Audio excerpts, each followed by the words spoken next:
இன்றைக்கி நாம் என்ன பார்க்க போகிறோம்னா, நிறைய பேர் யூடியூப்பில் சர்ச் பண்ணுவீங்க.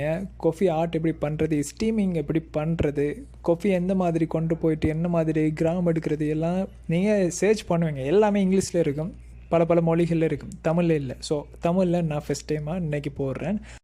ஸோ இந்த வீடியோ நீங்கள் பார்க்குறீங்கன்னா உங்களுக்கு தெரிஞ்ச உங்களோட ஃப்ரெண்ட்ஸ் மாதிரி இருப்பாங்க, பிகினர்ஸ் பரிஸ்டா இருப்பாங்க, தமிழ் தெரிஞ்சவங்க இருப்பாங்க. ஸோ அவங்க தேடுவாங்க. ஸோ அவங்களுக்கு இந்த வீடியோவை நீங்கள் பார்த்துட்டு நீங்கள் ஷேர் பண்ணிவிடுங்க. ஸோ அவங்களும் பயன் பெறட்டும்.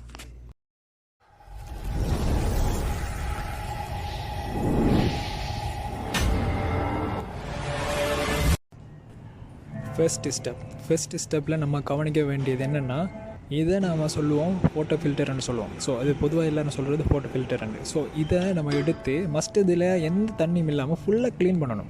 க்ளீன் பண்ணி எடுத்துகிட்டு இதை கொண்டு போயிட்டு இந்த தராசில் வச்சு ஃபஸ்ட்டு 0 பண்ணுங்கள்.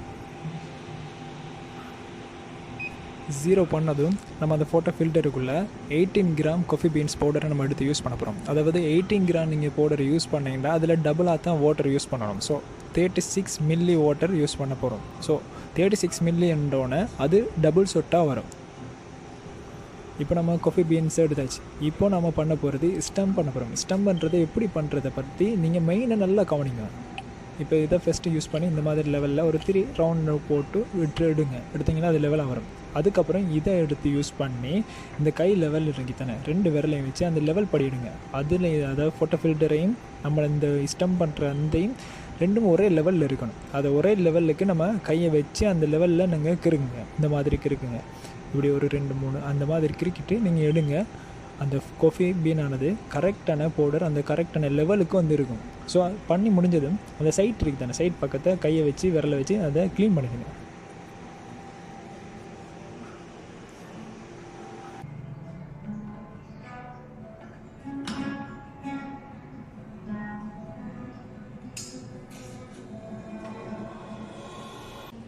இப்போ நம்ம பார்க்க போகிறது செகண்ட் ஸ்டெப்.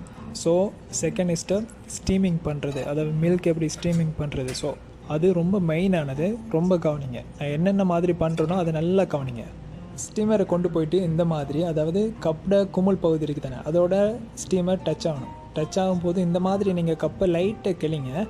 இப்போ நாளாக பிரித்தா அதில் ஃபர்ஸ்ட் பகுதி இருக்குது தானே, இந்த ஹாஃப் பகுதியில் மட்டும்தான் இந்த ஸ்டீமர் இருக்கணும். இந்த மாதிரி இருக்கணும். இந்த ஷேப்பில் இந்த இடத்துல இருந்தால் கரெக்டாக இருந்தால் சரி. மில்கை வச்சு நான் எப்படி பண்ணுறேன்னு பற்றி உங்களுக்கு சொல்கிறேன் தெளிவாக. நல்லா கவனிங்க. இதில் கவன குறைபாடு மட்டும் இருக்கக்கூடாது. இதில் தான் அதிகமான பரிஸ்டாக்கள் போடுற மிஸ்டேக் இதில் தான்.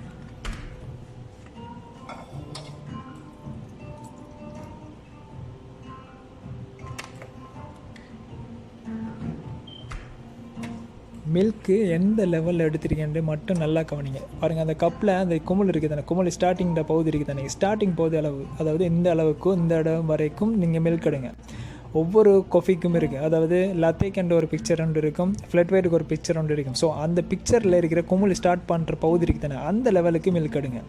எப்போவுமே ஸ்டீமரை ஸ்டார்ட் பண்ணும்போது இந்த மாதிரி ஸ்டார்ட் பண்ணிவிட்டு அதுக்கப்புறம் ஆஃப் பண்ணிவிடுங்க. அதுக்கப்புறம் தான் ஸ்டீம் பண்ணுங்கள். ஏன்னா அதுக்குள்ளே ஸ்டீமருக்குள்ளே வாட்டர் இருக்கும்.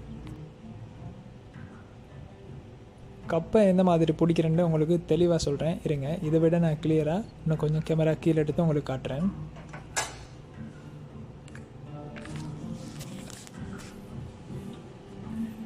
ஸோ இந்த மாதிரி கொண்டு போங்க. கப்பை குமிழோட ஸ்டீமர் இருக்கிற மாதிரி வச்சுட்டு மிடில் பக்கம் கொண்டு போயிட்டு இந்த மாதிரி கொஞ்சம் லைட்டாக இந்த டேர்னுக்கு கொஞ்சம் கப்பை கிழிச்சு அப்படி முன்னுக்கு கொஞ்சம் எடுங்க. இந்த இடத்துல தான் இருக்கணும். எப்போவுமே ஸ்டீம் பண்ணக்குள்ளே இந்த இடத்துல தான் இருக்கணும் ஸ்டீமர். கப்பை பாருங்கள், இந்த மாதிரி சாய்வை வச்சுக்கணும். இந்த மாதிரி டைரெக்டாக வச்சுக்கக்கூடாது. சாய்வை இந்த மாதிரி அளவுக்கு, ரொம்ப சாய்வாக இருக்கக்கூடாது. இந்த லெவலுக்கு வச்சிங்கன்னா கரெக்டாக இருக்கும். இதை ரொம்ப கவனிங்க. ஸ்டீமரை குமிழ் இருக்குது தானே, இந்த மாதிரி தான் இருக்கணும். ரொம்ப தாப்பாக இறங்கக்கூடாது, ரொம்ப மேலேயும் இருக்கக்கூடாது. இந்த அளவுக்கு இருந்தால் சரி. இருங்க, நான் உங்களுக்கு ஸ்டீம் பண்ணி காட்டுறேன், அப்போ புரியும். இதுக்கு முன்னாடி சொன்ன மாதிரி ஸ்டீமருக்குள்ளே இருக்கிற வாட்டரை ஃபஸ்ட்டு ரிமூவ் பண்ணணும். இந்த மாதிரி ஒன் பண்ணி ஆஃப் பண்ணிவிடுங்க. அதுக்கப்புறம் இந்த மாதிரி டைரெக்டாக இந்த அளவுக்கு வைங்க. வச்சுட்டு நான் சொன்ன மாதிரி அந்த கப்பில் இந்த அளவுக்கு சைட்டை கழிச்சிட்டு அதுக்கு ஸ்டீம் பண்ணுங்கள். ஸ்டீம் உங்களால் பார்க்க முடியும். இந்த அளவுக்கு அந்த மில்க் இருக்குது தானே, ரவுண்ட் ஷேப்பில் சர்க்கிள் ஆகும். ஸோ இந்த அளவுக்கு சுற்றிச்சின்னா கரெக்ட். நீங்கள் கப்பை டைரெக்டாக வச்சிங்கன்னா அந்த மில்கெல்லாம் ஓவர் ஃபார்ம் ஆகி பாய ஆரம்பிக்கும். இப்படி வச்சிங்கன்னா அந்த கப்பை இந்த சர்க்கிளில் வச்சிங்கன்னா ரவுண்டாக அந்த அளவுக்கு கரெக்டாக ஃபார்ம் வரும். இப்போ உங்களால் இந்த மில்கை பார்க்க முடியும் பாருங்கள், எந்த அளவுக்கு அதாவது சில்கி ஃபார்மாக இருக்காண்டு, எந்த அளவுக்கு சில்கி ஃபார்மாக இருக்கணும். இப்படி ஃபார்மாக இருந்தால் மட்டும்தான் உங்களால் எந்த ஆட்டையும் வரைய முடியும். ஆட்டை விட மெயினாக ஒரு லத்தையோட ஃபார்ம் இப்படி தான் இருக்கணும். இதை விட ஓவர் ஃபார்மாக இருந்துச்சுன்னா அது லத்தைண்ட் இல்லை, அது கெப்பச்சினோ மாறும், ஆனால் ரொம்ப இதாக இருக்கும். இப்போ நம்ம பார்க்க போகிறது தேர்ட் ஸ்டெப். அதாவது இதில் என்னென்னா ஒரு மில்க் ஸ்டீமை எப்படி நம்ம அந்த காஃபியோட மிக்ஸ் பண்ணுறதை பற்றி நம்ம பார்க்க போகிறோம். மிக்ஸ் பண்ணும்போது நம்ம டிரெக்டாக இந்த இடத்துல விடக்கூடாது. எல்லா காஃபியும் மிக்ஸ் பண்ணுற மாதிரி, அதாவது எல்லா காஃபிலையும் அந்த மில்க் ஸ்டீம் மில்க் படுற மாதிரி ரவுண்டிங் ஷேப்பில் மிக்ஸ் பண்ணணும். ரவுண்டாக, அதாவது எப்படின்னு காட்டினிருங்க.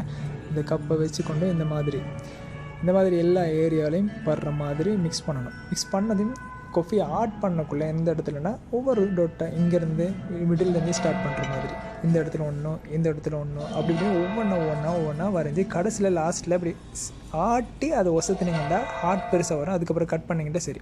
ஸோ நான் மில்கோட பண்ணக்குள்ளே உங்களுக்கு எப்படின்னு விளங்கும்.